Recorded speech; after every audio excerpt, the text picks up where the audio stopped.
Greetings, welcome. Today I just wanted to go through this little map of the United States and look at the state income taxes and see kind of what varies between state to state and see if how much more you would have to pay to live in certain states. So we're supposed to go from east to west and kind of look at the numbers and see how much you would have to pay. I know it depends on your income as well, but there are going to be 9 states that do not have an income tax. They do have a federal income tax that everyone pays, but you will not have to pay like a separate state income tax. And so one of these examples would be New Hampshire. They pay federal income taxes if you live there, but you would not have to pay the state as well. So 9 states are like that. New Hampshire is one of them. And so these are numbers from 2024 off of nerdwallet.com, but they are variable to be changed. I'm not sure the process of changing them, if that's at like the state legislative level. I assume so, but these are the numbers as of relatively right now, or the 2024 tax season. So the first East state, Maine, 7.15% would be the highest tax rate. Lowest tax rate would be 5.8. This is called a variable tax rate, and so it can change depending on your income and other kind of variables as well. So coming south, Massachusetts, pretty moderate, 9% there. That's actually a little more than moderate, I would say. A lot of these northeastern states are going to hover around 10%, I believe, which is, I mean, that's pretty high. If you kind of take your income and, yeah, I mean, 10% is going to not just the federal government, but the state. That's definitely going to take a toll.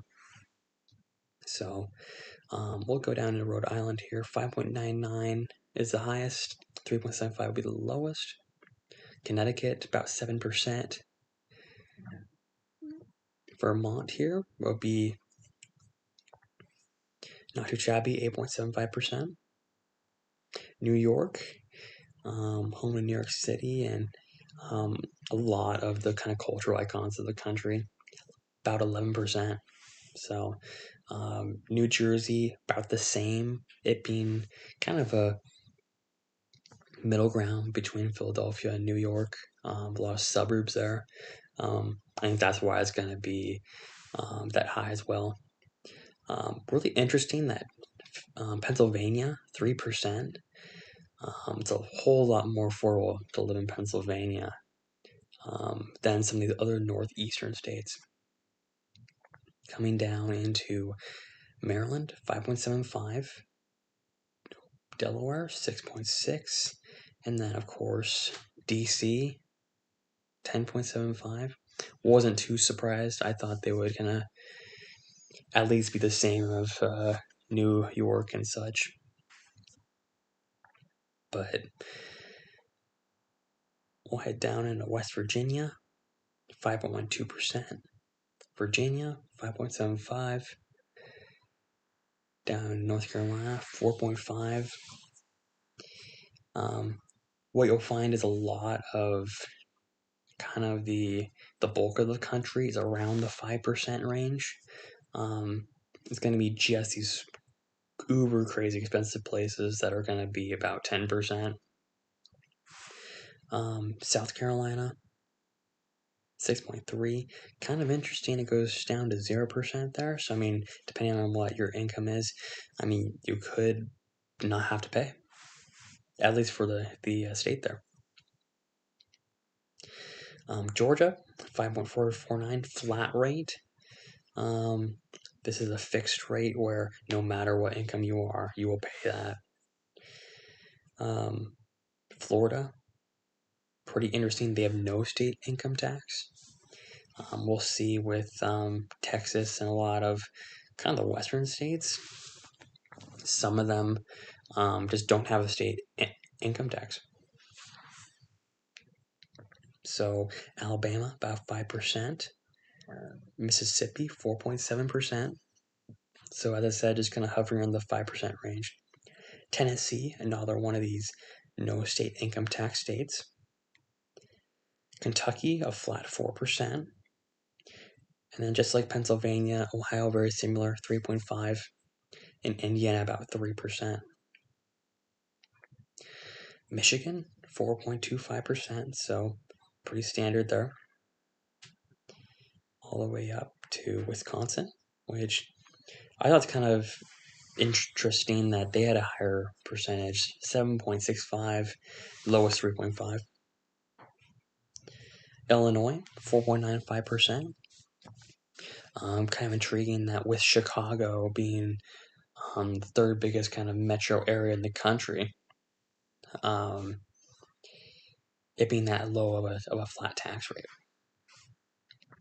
So we'll head down into Louisiana, 4.25, Arkansas, 4.4, Missouri, 4.8, Iowa, 5.7, all these about the same rate. And then Minnesota, kind of that outlier there. Not sure particularly why. I know they have a pretty decently sized metro area with Minneapolis, St. Paul. I know they've always kind of been more expensive than kind of the area around it as well. But 9.85%, which is pretty dang high. Pretty similar to what's out there in the Northeast. North Dakota, 2.5%, which is very, very low. South Dakota, absolutely none. Just the federal income tax. Nebraska, 5.84. Kansas, 5.7. Oklahoma, 4.75, going down to about zero. Texas, along with Florida there, no state income tax. So this is where you're going to see some states giving kind of incentives for people and companies to move, because versus what, like a 13%, we'll find out in California there, you could go from 13% down to zero. So at least at the state level there. So heading west in New Mexico, 5.9%. Colorado, 4.25, which is very good. Wyoming, no state income tax. So going north, 5.9 for Montana,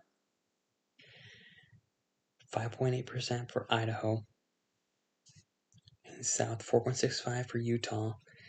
And what kind of surprised me again was Arizona, 2.5%, same as North Dakota. So definitely pretty nice rate for all those snowbirds that are kind of buying property and moving down there. So Nevada, no state income tax as well. This is very contrast to the states around it, with California and Oregon being pretty high when it comes to state income tax. California, just for comparison, 13.3%. I believe this is the highest in the country. Of course, it can go down to 1%, but if you're doing pretty well and you're making a pretty decent income there, you're going to be paying a lot in just state income taxes. So heading north into Oregon, about 9.9%, which is nothing at all. I know Oregon has no sales taxes, so that definitely helps kind of even it out. But then lastly, for the contiguous U.S., Washington State with no state income tax. I actually do reside in Washington, and it's kind of interesting in comparison to Oregon because we have a very high sales tax, about 9%. but we have no state income taxes. So we're kind of the opposite of Oregon when it comes to our tax structure there. That kind of shows you that their taxes, if you're not going to pay income tax for the states, you're going to get got in some other way. And I feel like that's mostly true for any tax situation, because you have property taxes as well. So, and then coming down to the kind of, I won't say outliers, but the non-contiguous U.S., Alaska, again, no state income tax there either. And then lastly, Hawaii, which very expensive place to live, a lot of demand there, and of course it's going to have a high state income tax too. So ranging about 0 to about 13% or 14% around for California. I think it was 13.3. Yeah. So definitely going to give you perspective of how much you're going to pay the state and which states are going to cost you more to prospectively live in. And hopefully you learned something new. Hopefully this is information that can help you in the future. And I know it's definitely complex and kind of understanding it all. And hopefully you found it informative as well. So thank you so much for watching and have a great day.